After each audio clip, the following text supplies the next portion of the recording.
Welcome to the Ask Brad Show. Be prepared to hear ideas, concepts, and strategies that may challenge the way you were taught to think about saving and investing for retirement. It's time to roll up our sleeves and get to it. And now, the host of the Ask Brad Show, here's Brad Williams. Today I have a special guest, and that is David McCurry. He's a partner in Brodowski & McCurry, and David's focus is estate planning. And today we're going to talk about what impact that the new tax bill is going to have on estate planning. Now, I want to clarify something for my listeners. A lot of people, when they hear that term estate planning, they think, well, I don't need to do that because that's just for the really rich. Well, that's not necessarily the case. If you have assets of any reasonable measure, then you need to be looking at estate planning to make sure those assets get passed to who you want them to go to in the most tax efficient way possible.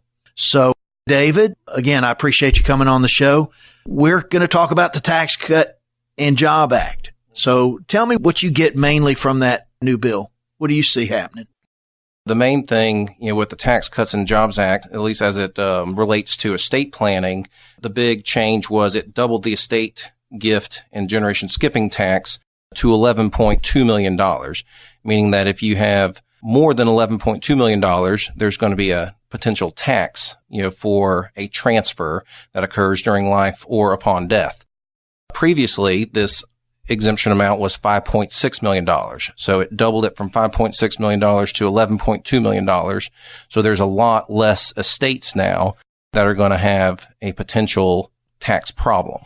And that's really quite an improvement because, when you think about illiquid things like family farms and businesses that may be asset rich but cash poor, and then they end up having problems when an owner dies that hasn't done an estate plan, that causes a liquidity crisis. And so what I'm hearing from you is that with the new changes in the estate tax, there's going to be a lot less instances of that happening. Certainly. Yeah, there's going to be a lot less businesses or family farms that have to be sold now with this change. Now, there is a catch. The catch is you have to die, of course, from an estate tax perspective to have this law apply to you. And this law is set to sunset December 31st of 2025. So from a planning standpoint, if you have an estate that has a potential tax problem, one thing that you could consider doing if you plan on living past 2025 is plan to gift assets during that time period or prior to Congress changing the law to take advantage of the law while it's in effect. And, David, as I meet with clients, and I've been doing this over 30 years, one of the biggest misunderstandings about gifting is the whole process. Why don't you just, in a quick synopsis, explain to my audience what you mean when you say gifting? Gifting is, while you're alive, transferring title of ownership of assets to another person. And that other person could be children, grandchildren, spouses. It could also be trusts or LLCs or corporations that are not owned by the person making the transfer. All right. That's good. And another question that often comes up is they hear the term gift tax, and clarify who pays that. The gift tax is actually paid by the person making the gift, called the donor. It's not paid by the person that's receiving the gift or the donee. So whoever's making the gift has the responsibility of paying any gift taxes associated with that gift. I appreciate you clarifying that, because that is a question I get oftentimes when I tell people that. They look at me funny like, wait a minute, I'm getting the money, but he's having to pay the tax or she's having to pay. And that's just the way it is. I would like to make an offer to all our listeners now. I've got a key financial data, which is basically a tax cheat sheet for many aspects of this new tax bill that a lot of my clients have found very helpful. And I'd be happy to get that to you. No cost, no obligation.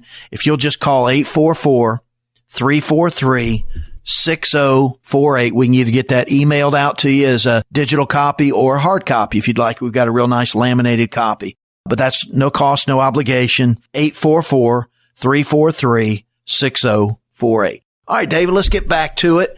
And tell me what opportunities people have in this new tax bill that they didn't have before. Yeah, well, gifts is the main advantage for the larger estates. Making a gift while we have this $11.2 million exemption amount prior to the law expiring or Congress changing the law. And some people may be hesitant to make a gift of a large amount of money outright to children or to spouses. So there's ways that you can make gifts in a trust. One trust that comes to mind is a spousal lifetime access trust, where you make a transfer of assets for your spouse's benefit. And the spouse can use the assets that you've transferred, millions of dollars. Spouse can use those assets for his or her health, education, or maintenance. So it's there if it's needed for spouse's benefit, but you're also locking in the gift exemption amount, that large transfer of assets. You're taking advantage of the law while it's still the law. Okay. And so I guess where a good example to use would be it allows you to give that to the kids, but have spouse access to it for their maintenance. Certainly. Or the gift could be to spouse and kids, or just to kids, or just to spouse. Okay. It could be held in a trust as opposed to given outright to those individuals. So that way there's more control. The person making the gift can control the terms, of the access to the trust. And also it's protected. If you leave it in an irrevocable trust, there's some potential asset protection benefits of that gift. Assets held in trust may not be subject to a creditor that a person has if they're in a car wreck and sued. Sure. Or if they file bankruptcy, or if there's a divorce that occurs. If a child marries somebody and they wind up in divorce court, assets can be more protected in a trust form as opposed to making the gift outright to the spouse or to the child. Yeah. And one question I get a lot is, on second marriages, they want to take care of their present spouse, but they don't want the money to go to that present spouse's children. They want it to go to their children, but they want to take care of their present spouse while they're alive. And so tell me how that applies. Tell our audience how that applies. Certainly. This is another good use of an irrevocable trust where, if let's just say husband wants to take care of wife if he passes away first, and a lot of times he'll leave assets in an irrevocable trust, that wife can use the assets for the rest of her life for her health, education, or maintenance of her lifestyle. And also if there's a house that's part of the trust. Okay. The husband can give the right to use and occupy that residence for the rest of a wife's life. That way, husband's children can't remove her from the house. She has a right to live there for the rest of her life. So husband takes care of wife during her lifetime, but upon her death, if it's an irrevocable trust that husband has created for wife, then he can set it up so that the beneficiaries cannot be changed by wife after her death. So husband can guarantee that whatever assets, the family house or the family farm that's in this trust, whatever monies are not used for supporting wife during her lifetime, it goes back to his kids from a previous marriage, as opposed to having wife have the potential to leave the assets to her kids. And divorce the original children from the whole deal. So certainly. And, that's one concern that I hear a lot from clients who are in second marriages is how do we adequately take care of existing spouse and make sure the money goes where they want. And this is where estate planning comes in, folks, is laying the details out with a qualified person such as yourself who can basically make a roadmap of how that works, right? Correct. Well, one thing we'd also like to offer folks is David's put together a free report about what the new Tax Cut and Job Act can mean to you from an estate planning purpose. And we'd like to get that out to you. We can send that digitally. If you just call in 844-343-6048. I think you'll find this report very helpful. And again, no cost, no obligation. Just call 844-343-6048, or you can email me at brad@askbradwilliams.com. That's brad@askbradwilliams.com, and we'll get that report right out to you. At Brad Williams Financial Services, we believe in innovative thinking, and we're not afraid to challenge conventional methods in our approach to managing, investing, and preserving wealth. To learn more about Brad Williams Financial Services or to set up a complimentary review, call 844-343-6048. That's 844-343-6048. This is Brad Williams, and I have been privileged to have been an instructor over the last 12 years or so at the Osher Lifelong Learning Institute at the University of Alabama in Huntsville. They have some great course offerings. I'm currently teaching a course that I've written and taught for many years, Changing Face of Retirement in the 21st Century. But that's not all of the courses there. You can learn languages. You can learn hobbies, travel. There are so many things that you can get out of these courses they offer at the Osher Lifelong Learning Institute. So check it out today and come keep your brain working.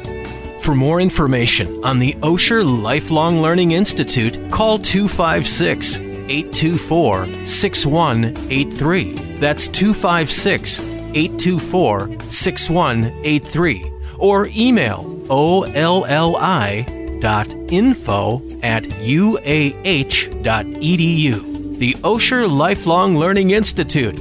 Come keep your brain working. All right, David, we were talking before we started about some changes that have been made in the powers of attorney.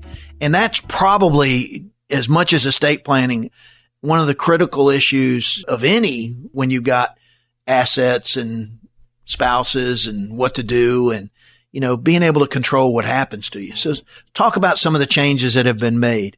Certainly. Yeah, a power of attorney is a document used to plan for incapacity. So if you're mentally unable to make decisions for yourself, you can appoint somebody to make those decisions for you. And a lot of clients that I meet with, they're a little shocked sometimes to find out that spouse does not have the authority to make financial decisions for an incapacitated spouse without the power of attorney. Right. And so there was a new law that was passed in Alabama. It's called the Alabama Uniform Power of Attorney Act. It became effective in January 1 of 2012.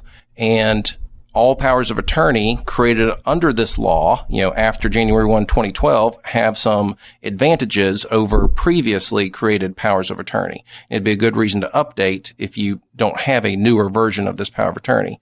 And one of the main benefits is under the old Power of Attorney Act, banks and third parties, if they were reluctant to accept a power of attorney, there's no penalty. There was nothing that you could really force them to accept a power of attorney. And a lot of our clients would run into issues with the bank not wanting to honor the power of attorney because it was more than 5 years old. Right. Or it didn't mention their company by name, or it wasn't created by their attorneys at their bank. It was whatever, make up your policy reason, right, not a law reason. And I've heard of that happening on numerous occasions. Mm-hmm. And so with the new act, you have a power of attorney and a bank is refusing to accept the power of attorney, you can now take the bank to court to get a court order that the bank accepts the power of attorney, and the bank has all the responsibility of paying the legal fees and court costs involved. So there's now a penalty. There's now a threat that you have. You can make the bank that if they don't honor the power of attorney, you're going to take them to court and they're going to have some dollars that come out of their pocket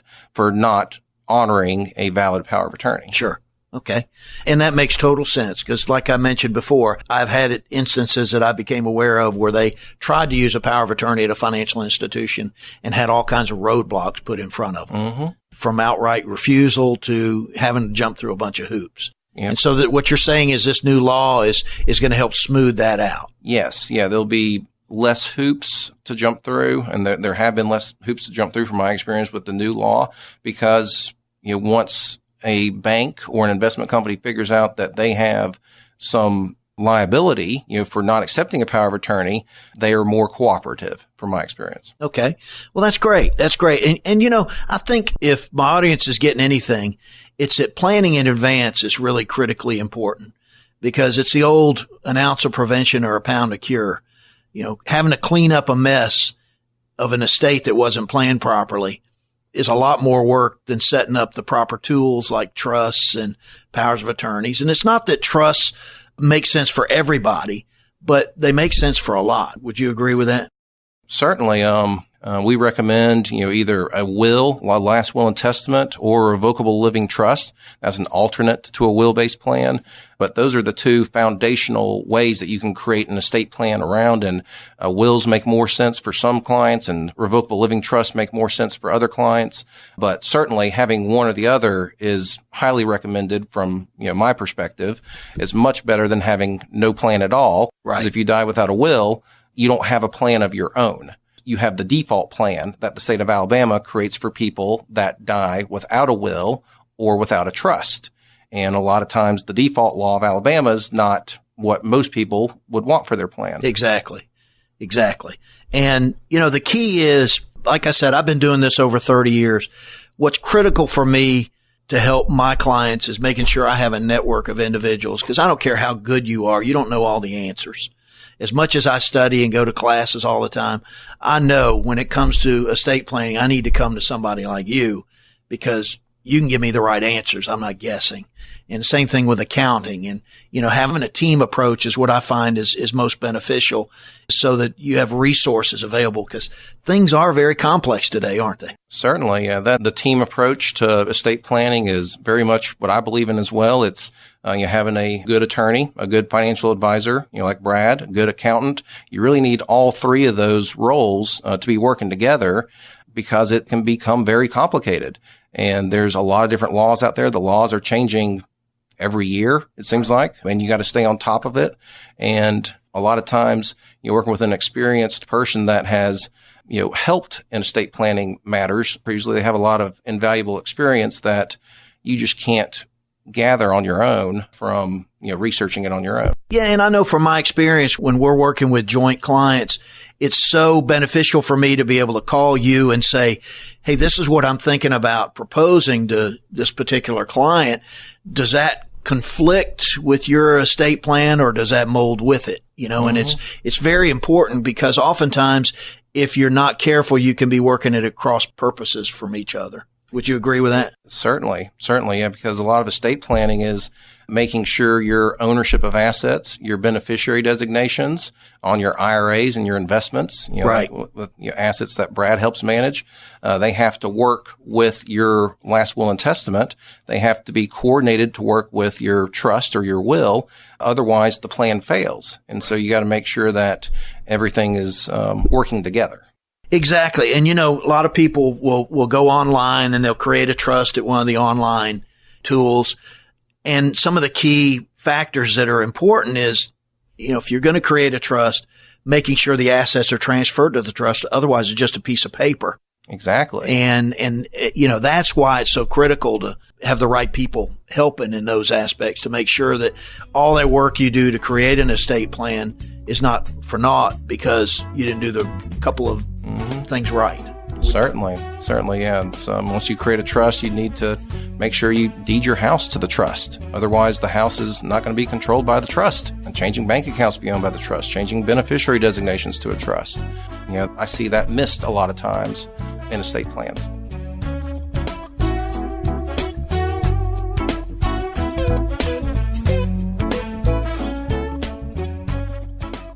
Are the gifts you plan to leave behind really safe? Learn how even the most generous plans for your assets you intend to bequeath can be undone by taxes, legal snags, healthcare costs, and other avoidable pitfalls. For your free commissioned report on estate planning, call 844-343-6048 or visit us online at askbradshow.com. Learn what you need to know about how to protect your estate against excessive taxes, how to spare loved ones the cost and headache of probate, and how to avoid the most common estate planning mistakes. For your free commissioned report on estate planning, call 844-343-6048. That's 844-343-6048. Or visit us online at askbradshow.com. That's askbradshow.com. Call now for your free report. Make sure the gifts you plan to leave behind will be safe.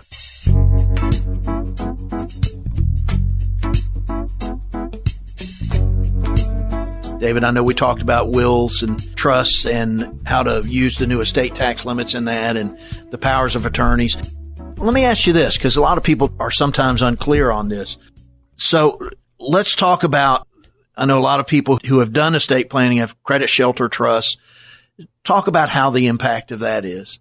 This kind of goes back to the Tax Cuts and Jobs Act, increasing the estate tax exemption to $11.2 million. Also, back in 2012, the American Taxpayer Relief Act created what's called portability now for estate planning purposes. And that means that spouses can now use the unused exemption amount that a deceased spouse did not use for estate tax purposes. So in essence, if you're a married couple, you now can shelter up to $22.4 million, right, as opposed to just $11.2 million. And that's because of portability, and you don't need a trust to make that happen. And so some of the things that we're doing for clients that have estate plans created prior to 2012, if they have older credit shelter trust or AB trust, what they're sometimes called, marital family trust, sometimes what they're called, they're no longer necessary to achieve a good estate tax result because we have such a high exemption now. Married couples, being able to protect $22.4 million. Okay. So the B trust or the credit shelter trust, they have a negative impact from a capital gains tax standpoint because whatever assets are in that credit shelter trust do not receive a step up in basis upon the surviving spouse's death. So if we have appreciated real estate or appreciated stocks that are in this B trust or the credit shelter trust, and the second spouse passes away, the children, if the assets are sold, now have to pay capital gains tax where it's not necessary. And so those old credit shelter trusts and B trusts, we're modifying a lot of those trusts if assets are under the 11.2 or $22.4 million to plan for capital gains tax, since that's the more likely tax to have an effect than the estate tax. And what I'm hearing from you is something I already knew, but maybe our listeners are getting a good feeling for it. Is it just coming up with a plan, putting it in a binder and putting it on the shelf and expecting it to work 10 or 15 years, 20 years down the road, the same way as it was designed to when you first implemented it, is not really a good plan, is it? Certainly not. I always recommend, you plan for today. There's no guarantees, that you'll have tomorrow. And so plan for today. If you were to pass away today, where do you want your assets to go? What are the laws in effect now? And if you're alive 5 years, 10 years, 20 years on down the road, guess what you can do to your estate plan? You can always update it. You can always change it. So I always recommend you plan for today. And then as things change, whether they're the laws changing, whether they're your assets changing, whether they're your relationships with your family, they're changing. As those things change, then just plan to update your estate plan when those changes occur. That's the proper way to think about estate planning. All right. It's interesting. When I was originally sitting down with you, I was planning on spending about 14 to 16 minutes on this of the 30-minute show. But I think there's so much information here that the listeners will benefit from that we'll just forego my part of the show. Okay, great. And keep going. And, the key is like I said, you don't know everything. I don't know everything about estate planning, so I need to have access to a estate planning attorney. And the same thing when it comes with taxes. But it's all got to be integrated together it's just like a car engine. Everything's got to be in tune. Right. And I don't know investment strategies like Brad does, and I don't file tax returns like accountants do. Right. So you need the whole team working well together. Again, it's the old an ounce of prevention, a pound of cure. The more you do now, the less you have to do down the road. And I think probably one of the biggest concerns I hear that I've mentioned is when you're dealing with second marriages and combined families, and why planning in that aspect is so important, because if you don't do a good job of planning, you could create family tensions and issues and strife that really wasn't there before, simply because things are ambiguous. Would you agree with that? Certainly. And there's kind of a saying in life, seems to be especially true in estate planning. I always like to mention, money makes people funny. Seems to be especially true. That's a good way to put it, David. In estate planning. And for planning with blended families, especially when there's not strong relationships between the step parent and the step children, then that's where it's really important to make sure you have a good plan. Because if a blended family comes in to see me and they say they want to do what we call I love you wills, first spouse dies, they leave all assets to the surviving spouse.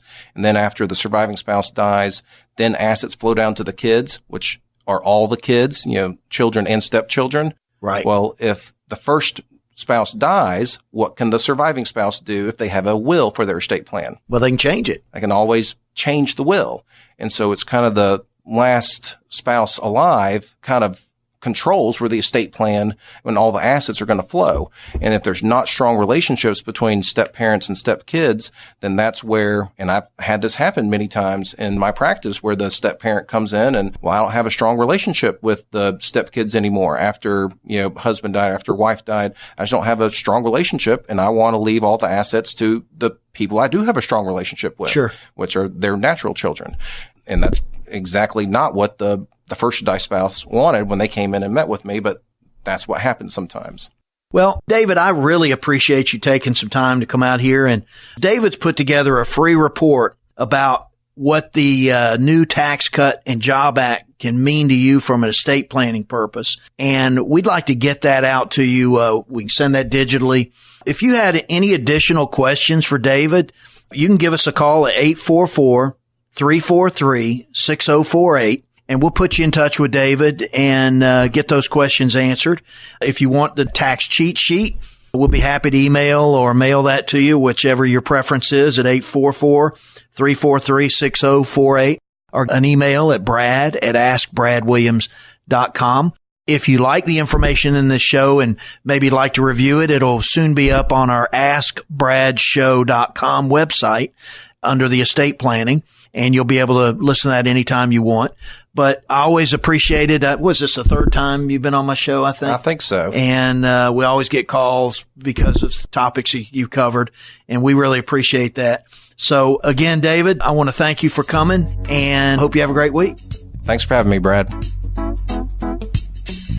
At Brad Williams Financial Services, we understand the struggles that families and business owners face today. We want to help you develop, implement, and monitor a strategy that's designed to address your personal objectives and individual situation. To learn more about Brad Williams Financial Services or to set up a complimentary review, call 844-343-6048. That's 844-343-6048. Taxes, taxes, taxes. It's not about how much you make. It's about how much you keep, especially in retirement, especially with a new tax law. Going forward, what will this mean for you and your taxes? Brad Williams has created a tax cheat sheet. It's a 2-page reference guide on the new tax bill and how it may affect you. For your free tax cheat sheet, give Brad a call at 844-343-6048.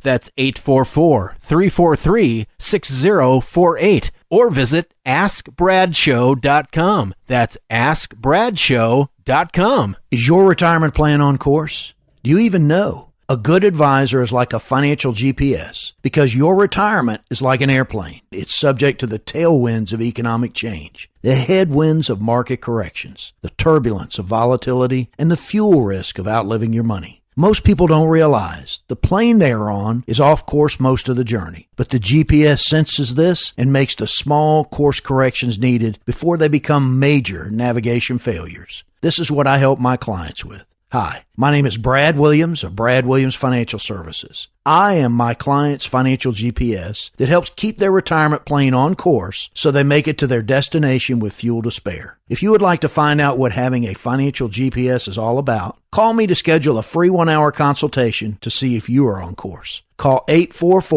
844-343-6048. That's 844-343-6048.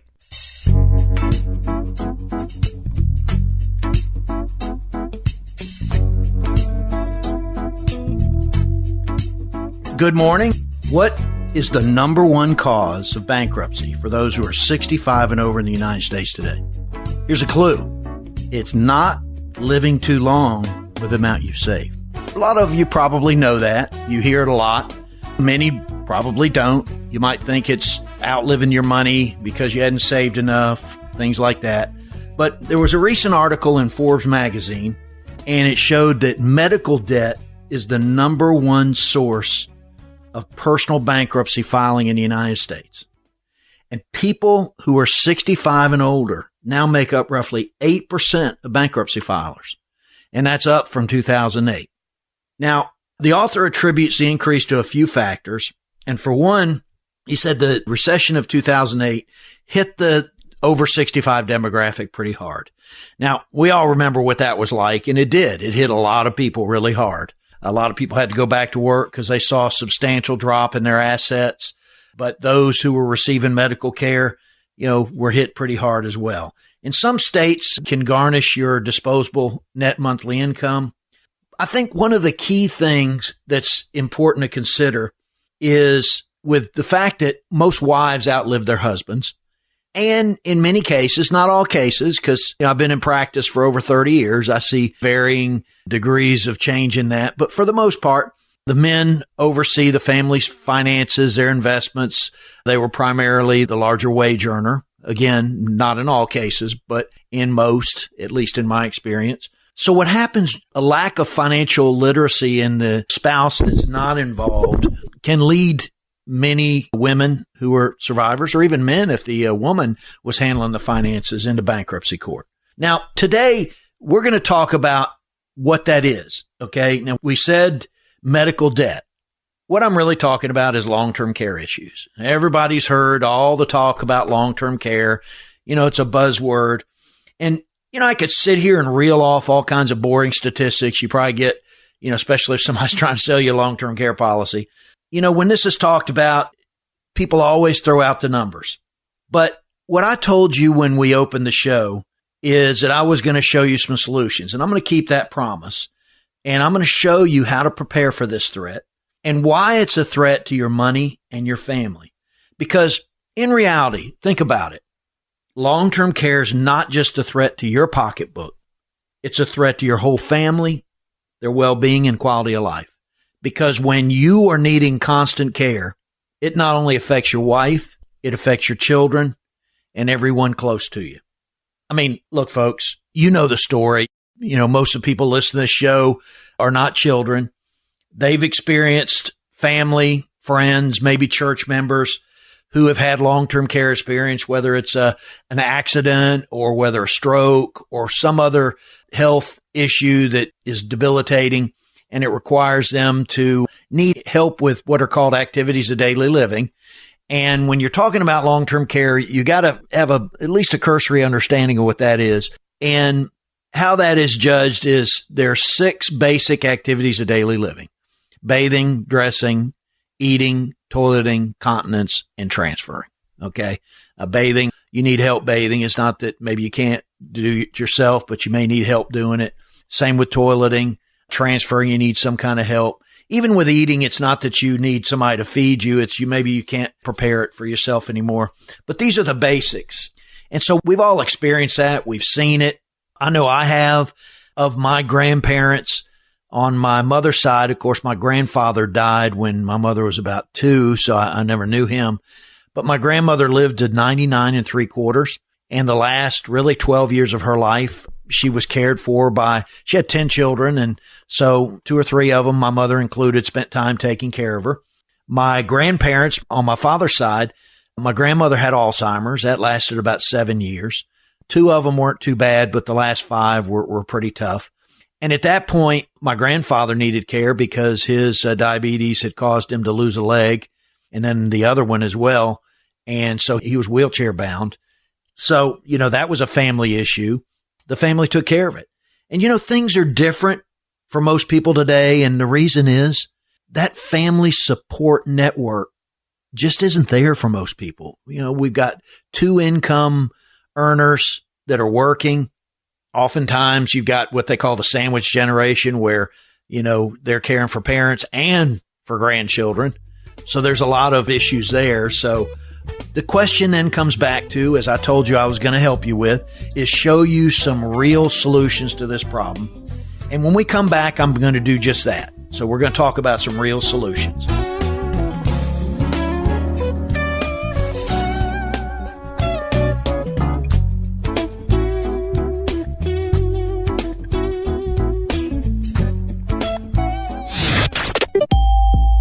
Have you missed any of today's show? Would you like to listen to past shows? We've got you covered 24/7.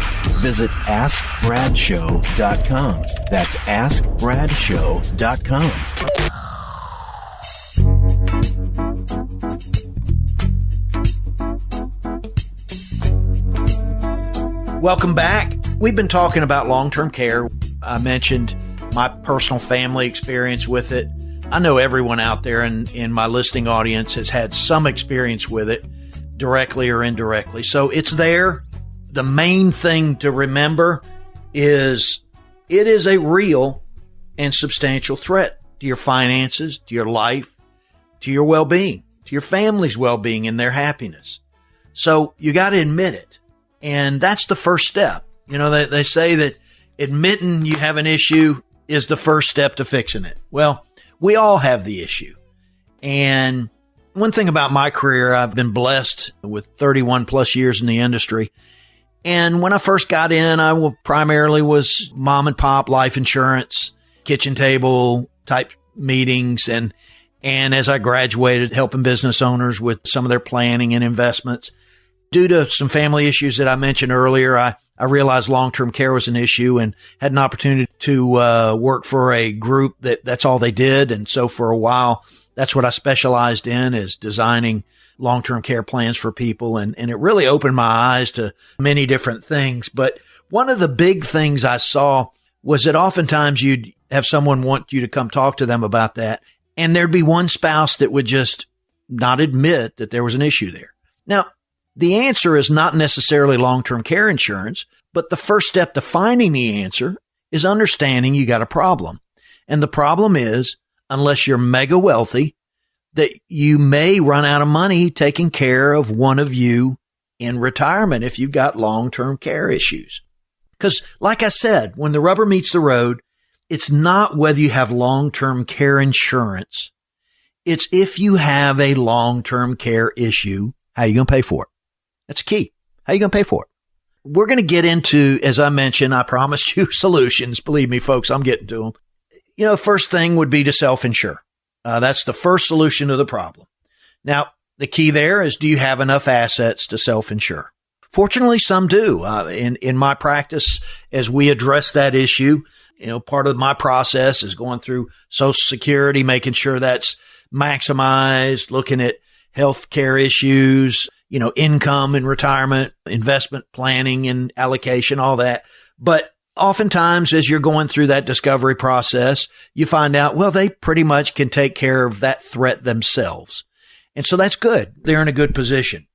The problem is that's really a relatively small percentage of at least the people I've seen in my career. So the second way to pay for long-term care would, of course, be spend everything down and let the state pay for it. All right. And yeah, that's an option for some.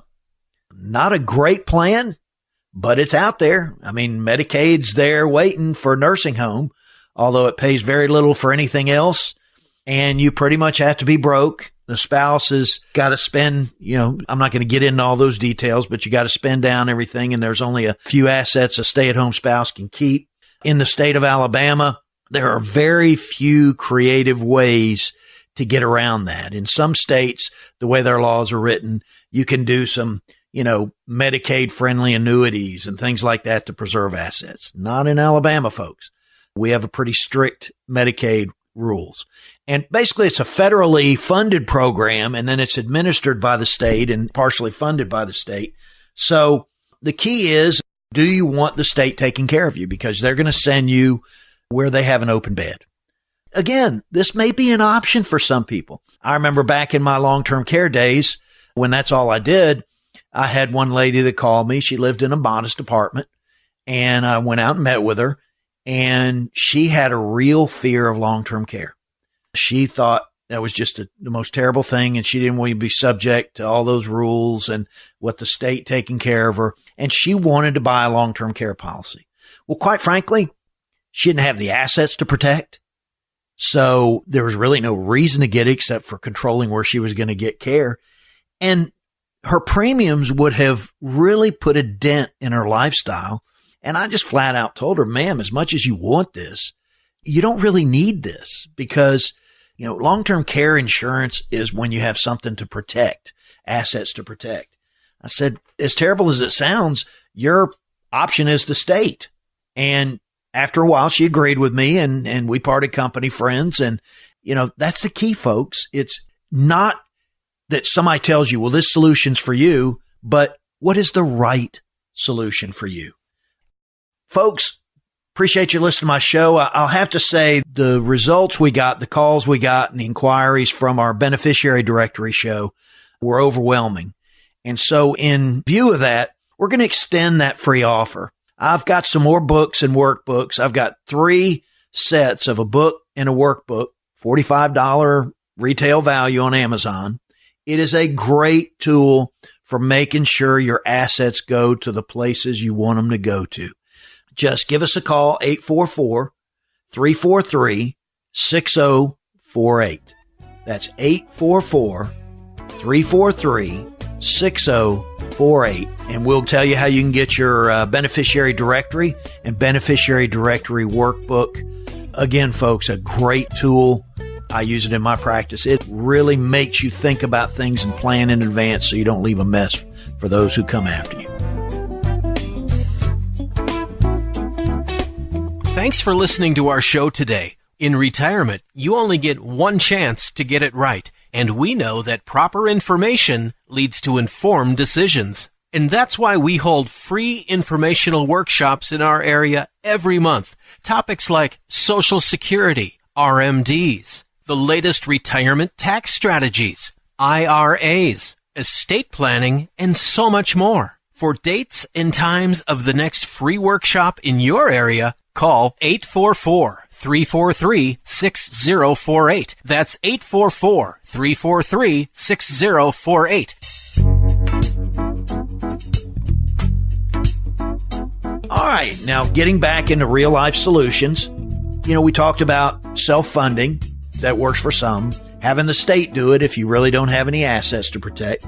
Some people, their only primary asset is the equity in their home. And believe it or not, a reverse mortgage can be a good solution. Now, you're going to hear all kinds of things, pro and con, about reverse mortgages. And like I say about many things, beware people who automatically put down a particular financial product. Because it's out there because there's a niche for it. There's a need for it. And reverse mortgages can be a real lifesaver for some. They may not fit you. Probably the bulk of people, they don't fit. But those that they do fit, they are a lifesaver. And that could be the way that you're able to stay at home by tapping into your equity. The regulations have changed on that. And, there's some good things that have happened in that market. So just think about that. That's a possible solution. Now, getting into what is considered the traditional long-term care insurance world. For many years, that was the go-to. That was the starting place, and that's where most people ended up. And the way a traditional long-term care insurance plan works is it's kind of like renter's insurance. You pay premiums. You have protection as long as you pay the premiums. You continue to pay premiums for life. And if you go on claim, in most cases, you don't pay premiums. Some would say it's a little complicated. It's actually fairly simple. It's 4 primary things you look at: your daily or monthly benefit, which is the money you would get out of it in the event you had a covered health issue. You've got the benefit period, which is how long that would last. And it used to be you get it anywhere from 2 years to unlimited. Well, most companies don't even get anywhere close to unlimited plans anymore. But I was fortunate. I got one a long time ago, 20 years ago. But then you've got your elimination period, which is kind of like a deductible. It's usually a dollar amount or a time amount, like 30, 60, 90 days. And you pay for your own care until you get to that trigger, and then it pays.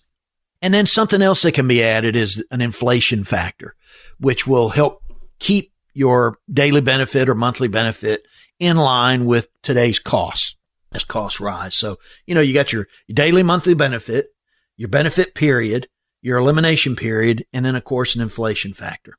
Now, let me tell you what's changed about that. A lot, folks, a lot. Because not only did 2008 change the way you need to invest and allocate for retirement, it actually changed long-term care substantially.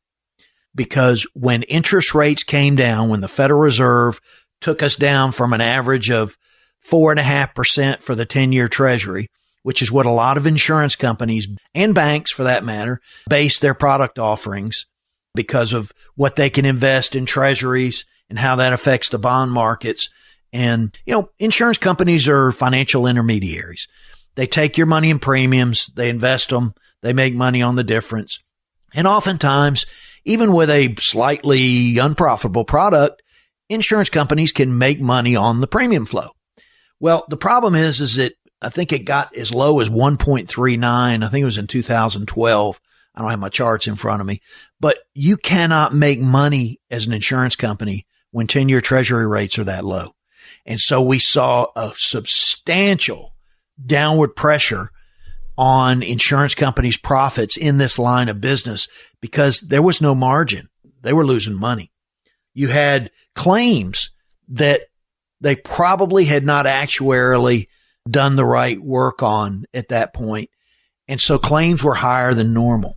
And another big factor, which is kind of interesting, is that insurance companies will build in what's called a lapse rate to their products, which means that they know, after a certain period of time that a certain amount of people are going to drop their policy without ever having a claim. In the 6th year, they're going to have this, and they're pretty good at those type of computations.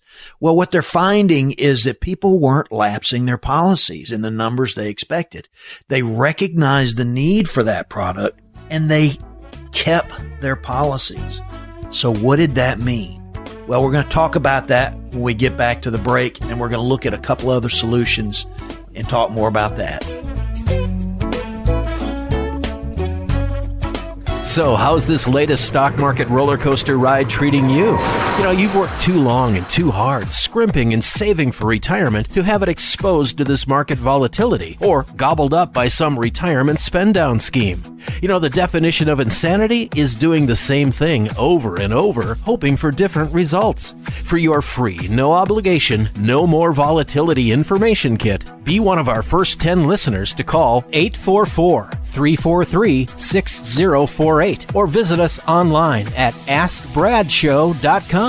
It's time to get off the roller coaster and get serious about how you're planning for retirement using tools and strategies designed to generate steady, predictable income so you may have the retirement you've worked so long and so hard for. For your free, no obligation, no more volatility information kit, be one of our first 10 listeners to call 844-343-6048. That's 844-343-6048. Or visit us online at AskBradShow.com. That's AskBradShow.com.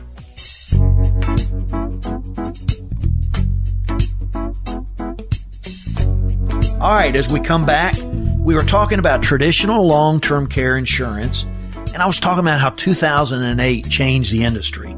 And some of the substantial ways it did, of course, was, interest rates changed, and that really impacted the insurance company's profitability. And then, of course, claims and lapse ratios impacted them even more on top of that.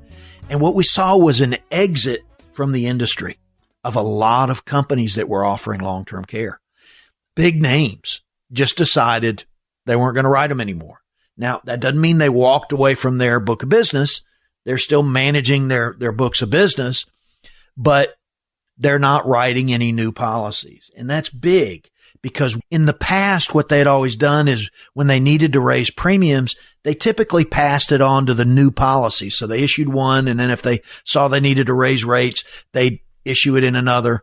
And they couldn't do that anymore because they have no new books. So the amount of companies left in that industry are very limited in number, and it is very tough getting insured because they only want the best to make up for all their past negative experiences. So traditional long-term care insurance may be a solution for you. Only a professional who can go through all those details like myself can help you, but that's a big issue. So insurance companies, they're always looking at how to enhance what they offer, just like car companies or anybody else. And so they started looking, okay, what about asset-based care? And what I mean by that is using a lump sum, what I call when people have lazy money that's not doing much for them. And give you a good example. I had a lady come in years ago, which really opened my eyes to this. And she had $150,000 in a CD. And that was her long-term care fund. And if she didn't use it, the money was already designated on a payable on death to her daughters. And boom, if she needed it, it was there. If she didn't, it got passed on. Well, what I showed her is how to magnify and leverage that with an asset-based care. And she liked that idea because she got a lot more long-term care out of it. And she got some other benefits. So with an asset-based care, what you do is you basically pledge your money in an annuity, or could be a life insurance policy where you're leveraging that lump sum to get you either quite a bit of additional long-term care benefit or long-term care benefit. And in addition to that, some life insurance. So no matter what happens to you, if you die, you get a big payment, tax-free. If you live, you have the long-term care if you need it. And if you want, you can cash it out at some point in the future and take your gains out of it and do something else with it. So it gives you flexibility and it gives you other options. Another one that's really becoming more popular is the life insurance only type based, where you've got life insurance policy that has a percentage of your long-term care benefit. The percentage of the death benefit, I should say, is your long-term care benefit. Some of them combine life insurance and annuities. And I know that all that sounds complicated, but if you know what you're doing, you know when they apply. And the one thing that a lot of people like about that option is that you can use qualified money. That is money in an IRA or a 401k, and leverage that because, a lot of people have most of their assets in retirement plans. They don't have it just sitting in the bank.